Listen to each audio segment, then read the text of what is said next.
Hello दोस्तों। मुझे उम्मीद है कि आप सभी अच्छे होंगे। दोस्तों, अब हम एनालिसिस करेंगे बैंक निफ्टी का। कल के दिन होने वाली है एक्सपायरी, तो इसलिए ध्यान से सारे लेवल को समझना और उसी के अकॉर्डिंग आप पोजीशन बनाने की कोशिश करना, क्योंकि प्रीमियम काफ़ी सस्ता मिलने वाला है, तो आप एक अच्छा प्रॉफिट बना सकते हैं। आज की मैं कुछ टॉपिक डिस्कस कर देता हूँ। देखो दोस्तों, मैंने आपको कोर्स में भी समझाया हुआ है और वैसे भी कई बार समझाया हुआ है और आज भी समझा रहा हूँ। मान लो ये कोई लेवल है और इसका ब्रेकडाउन आने वाला है। अगर हमारी यहां पे एंट्री बन रही है, तो एंट्री बनाने से पहले हम ये देख ले कि नजदीकी सपोर्ट और रेजिस्टेंस कितनी दूरी पर है, क्योंकि एंट्री की साइड क्या आएगा, अगर ब्रेकडाउन आ रहा है तो हम सपोर्ट देखेंगे S1 S2 S3 कि कहां कहां पे दूरी पर है। अगर सपोर्ट नजदीक है तो एंट्री नहीं लेनी है, या तो उस सपोर्ट के ब्रेकडाउन पे एंट्री लेनी है। समझ रहे हो ना? अगर सपोर्ट ज्यादा दूर है तो आप एंट्री की प्लानिंग कर सकते हो उस सपोर्ट को टारगेट रखते हुए। ठीक वैसे ही इसका अपोजिट, अगर कोई लेवल है उसका ब्रेकआउट आने वाला है, तो बाइंग करने से पहले आप ये देख लो, या एंट्री लेने से पहले आप ये देख लो कि नजदीकी रेजिस्टेंस कहां कहां पे है। अगर नजदीकी रेजिस्टेंस नजदीक है तो एंट्री को अवॉइड करना है। अगर रेजिस्टेंस दूर है तो आप एंट्री ले सकते हैं उस रेजिस्टेंस को टारगेट रखते हुए। सिचुएशन समझ में आया कि नहीं? इस बेस पे आप स्कैल्पिंग जरूर कर सकते हैं, इस बेस पे भी आप स्कैल्पिंग जरूर कर सकते हैं, क्योंकि स्कैल्पिंग की अलग स्ट्रेटेजीज होती हैं और एक लॉन्ग पोजीशन के लिए अलग स्ट्रेटेजीज होती है। तो इन चीजों को ध्यान से समझा करो, पूरी बात समझा करो। क्योंकि कुछ लोग क्या होते हैं कि मान लो एक लेवल का ब्रेकडाउन बता दिया, एंट्री उस पर बता दी, तो बस उसी चीज को मानने लग जाते हैं।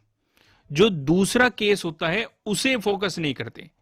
फिर उनके कमेंट आते हैं कि सर मार्केट कैसे रिवर्स हो गया। अगर नजदीकी सपोर्ट रेजिस्टेंस को भी देखेंगे तो प्रॉफिट होने के चांसेस बढ़ जाते हैं।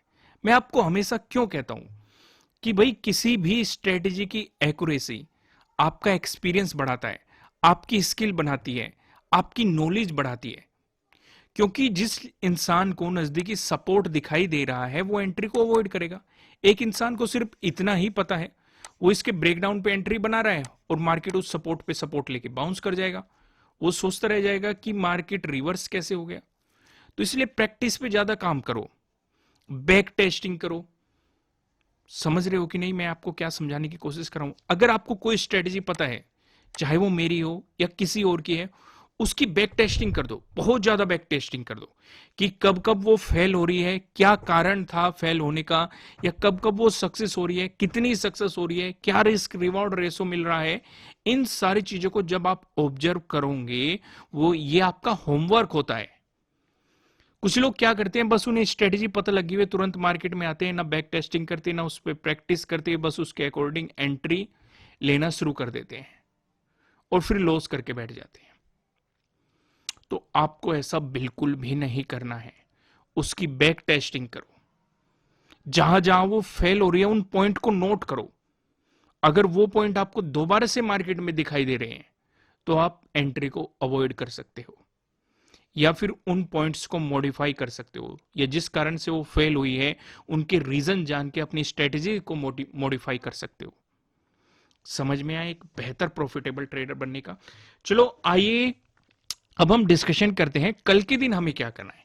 यहां पे आपको कुछ चीजें नजर आ रही है। पहली तो नजर आ रही है ये ट्रेंड लाइन नजर आ रही है, जो कि एक सपोर्ट लाइन है, सपोर्ट को रिप्रेजेंट कर रही है। ये हमारे नीचे प्रॉफिट बुकिंग करने में भी मदद करेगी और एंट्री लेने में मदद करेगी। कैसे करेगी वो मैं आपको आगे बताऊंगा। पहले हम यहां पे देखेंगे, आपको दो रेड लाइन दिखाई दे रही है। ऊपर लेवल लाइन की बात करेंगे, ये 41,667, ये है सिक्स का डे हाई। अब काफी लोग सोच रहे होंगे कि आपने एट्थ का डे हाई क्यों नहीं लिया। भाई स्ट्रेटेजी क्या है? अगर एट्थ के डे हाई से मार्केट ऊपर जाता है तो यहां पे आपको क्या मिल रहा है, प्रीवियस डे हाई का ब्रेकआउट।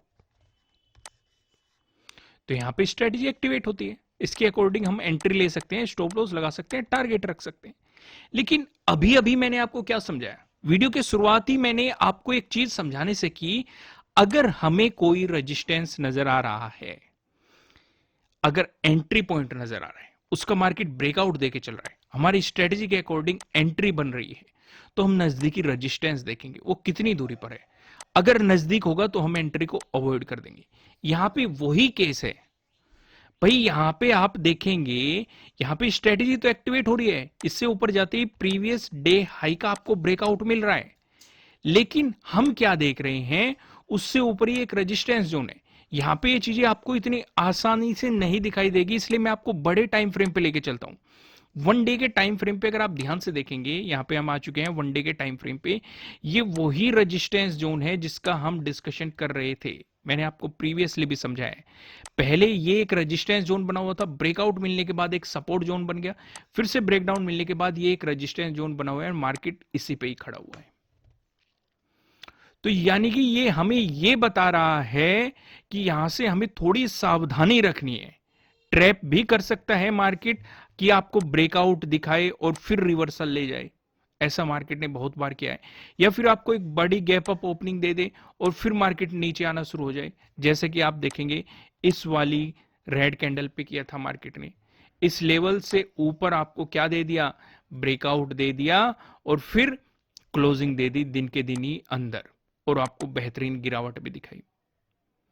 तो इसीलिए जब भी किसी इंपॉर्टेंट लेवल पे मार्केट जाता है तो हमें थोड़ा सा और ज्यादा सावधान हो जाना चाहिए।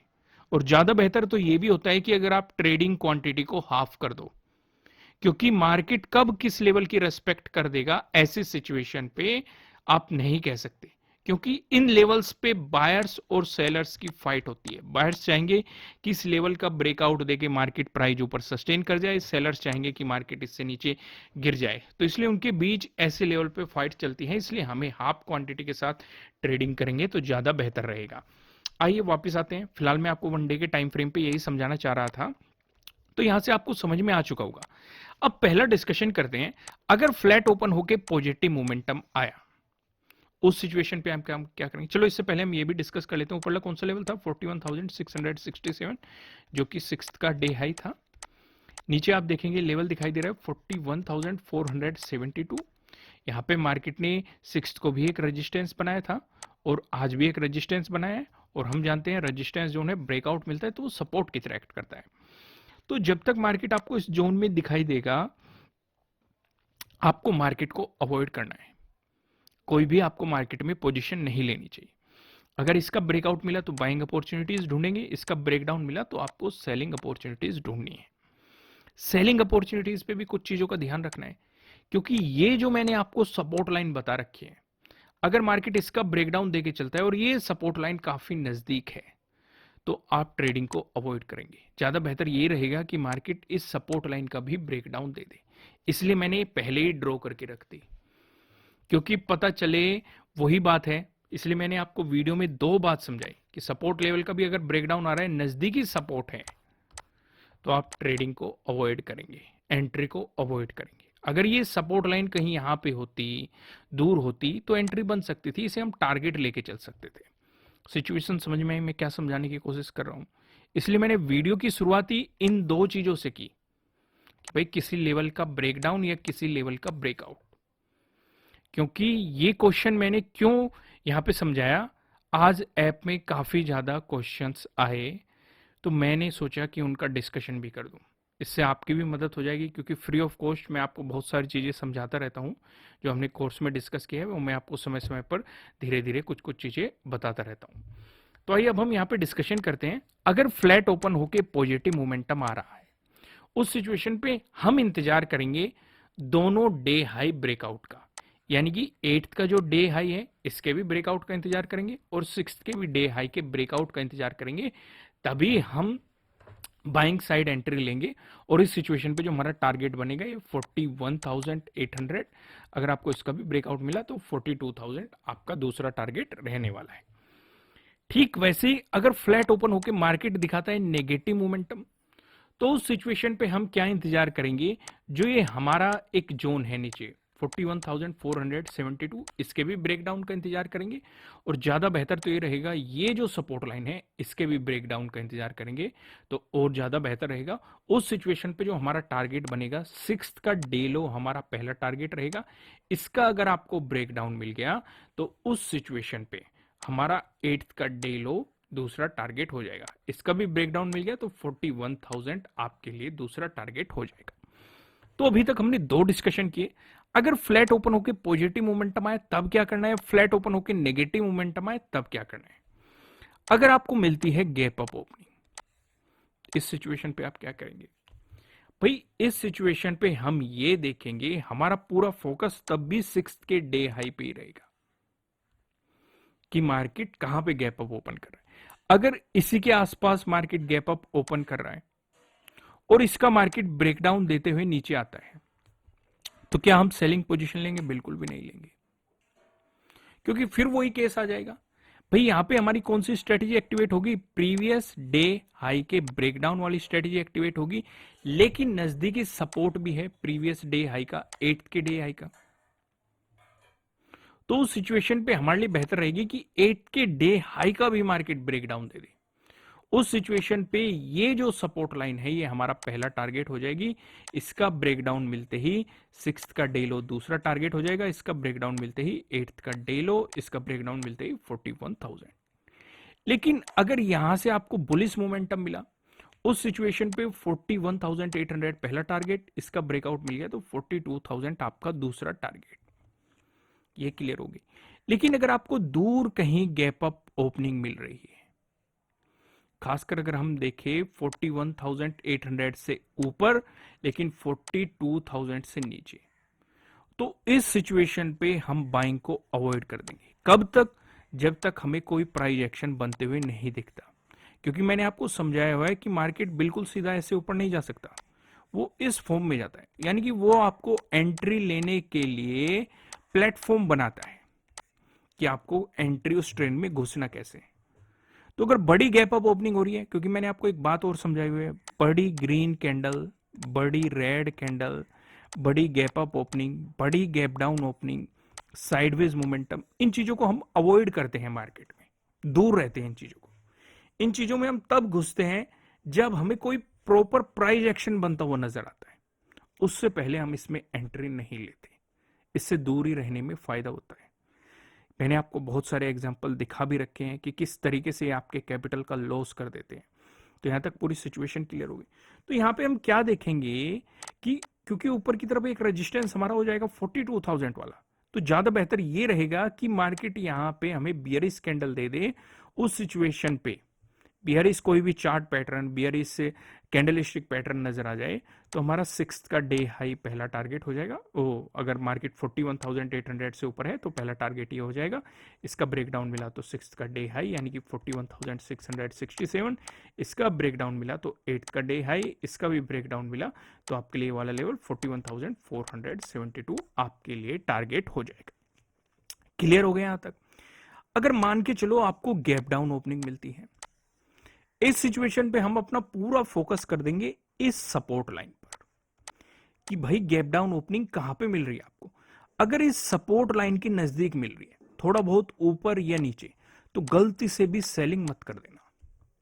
सेलिंग आपको इस सिचुएशन पे तब करनी है जब मार्केट इस सपोर्ट लाइन से नीचे प्राइस सस्टेन कर देगा, इसका ब्रेकडाउन दे देगा और प्राइस सस्टेन कर देगा। ज्यादा बेहतर यह रहेगा कि एक बार ब्रेकडाउन देके वापस इसे रिटेस्ट करके फिर मोमेंटम दिखा दे तो सेलिंग बनेगी, नहीं तो सेलिंग मत कर देना। समझ में आया मैंने आपको क्या समझाया? लेकिन यहां से आपको बाइंग अपॉर्चुनिटीज मिल सकती है। अगर आपको हैमर मिल जाए या पिन बार बुलिश कैंडल मिल जाए, उस सिचुएशन पे डे हाई यानी कि 8th के डे हाई को आप टारगेट लेके बाइंग कर सकते हैं। इसका भी ब्रेकआउट मिल गया तो 6th का डे हाई। समझ में आ गया? अब एक बात और यहां पे समझो, 8th का डे हाई और 6th का डे हाई आपको थोड़े बहुत नजदीक नजर आ रहे होंगे। तो इस सिचुएशन पे आप क्या कर सकते हैं? अगर मान लो आपने पहली प्रॉफिट बुकिंग 8th के डे हाई पे कर ली और मार्केट 8th के डे हाई का ब्रेकआउट देके चल रहा है, तो ऐसी सिचुएशन पे एंट्री नहीं लेनी चाहिए, क्योंकि टारगेट ज्यादा बड़ा नहीं है, लेकिन यहां पे स्कैल्पिंग जरूर हो सकती है। समझ में आया? आपको यह भी प्रॉपर पता होना चाहिए कि कहां पे आप स्विंग ट्रेडिंग कर सकते हैं, कहां पे आप पोजिशनल ट्रेडिंग कर सकते हैं, कहां पे आप इंट्राडे ट्रेडिंग कर सकते हैं, कहां पे आप स्कैल्पिंग कर सकते हैं। इनकी भी नॉलेज होनी चाहिए।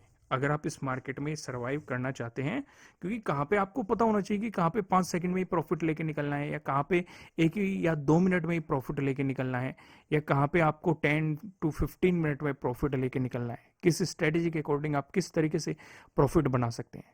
काफी चीजों पे मतलब अपनी नॉलेज पे इतना इन्वेस्टमेंट करो कि आप मार्केट को देखते ही समझ जाए कि यहाँ पे मैं इस तरीके से पैसा बना सकता हूँ, इतनी देर में पैसा बना सकता हूँ। सिचुएशन समझ में आए। अब मान के चलो बड़ी गैप डाउन ओपनिंग मिलती है आपको, तो बड़ी गैप डाउन ओपनिंग में हम सेलिंग को अवॉइड करेंगे, क्योंकि मार्केट एक तो इस ट्रेंड लाइन का ब्रेकडाउन देके चल रहा है और नजदीकी हमारे लिए एक सपोर्ट लेवल भी हो जाएगा 41,000। तो ज्यादा बेहतर ये रहेगा या तो मार्केट बड़ी गैप डाउन ओपनिंग देके साइडवेज हो जाए और फिर उसका ब्रेकडाउन देके चले, तो हम सेलिंग पोजीशन बना सकते हैं।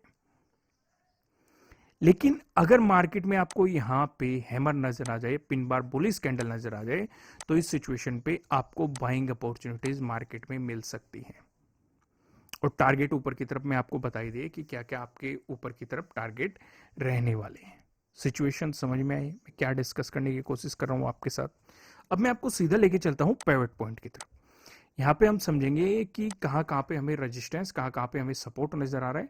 अगर बैंक निफ्टी में आपको एक पॉजिटिव मोमेंटम देखने को मिला, उस सिचुएशन पे जो पहला रेजिस्टेंस दिखाई दे रहा है 41,680 का दिखाई दे रहा है। अगर आपको इसका ब्रेकआउट मिलता है, जो हमें दूसरा रेजिस्टेंस नजर आ रहा है, दूसरा रेजिस्टेंस बताने से पहले मैं आपको बता दूं कि आपके लिए किसी भी तरह का ना तो कोई बाय रिकमेंडेशन है, ना ही कोई सेलिंग रिकमेंडेशन है। ये जस्ट एजुकेशनल पर्पज से बनाई गई एनालिसिस वीडियो है। इन्वेस्ट करने से पहले आपको अपनी रिसर्च करनी है, अपने इन्वेस्टर की सलाह लेनी है, क्योंकि प्रॉफिट भी आपका होने वाला है, लॉस की जिम्मेदारी भी आपको अपने आप लेनी है। जो यहाँ पे हमें सेकंड रेजिस्टेंस नजर आ रहा है, ये 41,837 पे नजर आ रहा है। अगर आपको इसका ब्रेकआउट मिलता है, जो हमें तीसरा रेजिस्टेंस दिखाई दे रहा है 42,000 पे, आपको यहाँ पे तीसरा रेजिस्टेंस दिखाई दे रहा है। वहीं बात करें बैंक निफ्टी में, अगर आपको देखने को मिला एक नेगेटिव मोमेंटम, इस सिचुएशन पे जो हमें पहला सपोर्ट नजर आ रहा है 41,425 पे नजर आ रहा है। अगर आपको इसका ब्रेकडाउन मिलता है, जो हमें दूसरा सपोर्ट नजर आ रहा है 41,268 पे नजर आ रहा है। अगर आपको इसका भी ब्रेकडाउन मिलता है, जो हमें तीसरा सपोर्ट दिखाई दे रहा है, ये 41,013 पे आपको यहाँ पे तीसरा सपोर्ट दिखाई दे रहा है। दोस्तों, इस वीडियो को लाइक कीजिएगा, कमेंट करके मुझे बताइएगा कि आपको एनालिसिस कैसे लग रहा है, आपके लिए कितने हेल्पफुल है। अगर आप इस चैनल पर नए हैं तो चैनल को सब्सक्राइब कीजिएगा, साथ ही साथ बेल आइकन भी प्रेस कीजिएगा, जिससे आपको आने वाली वीडियोस के नोटिफिकेशन मिल सकेंगे। फिलहाल इस वीडियो में इतना ही, फिर मिलेंगे किसी नेक्स्ट वीडियो में किसी अच्छे कंटेंट के साथ। Thank you.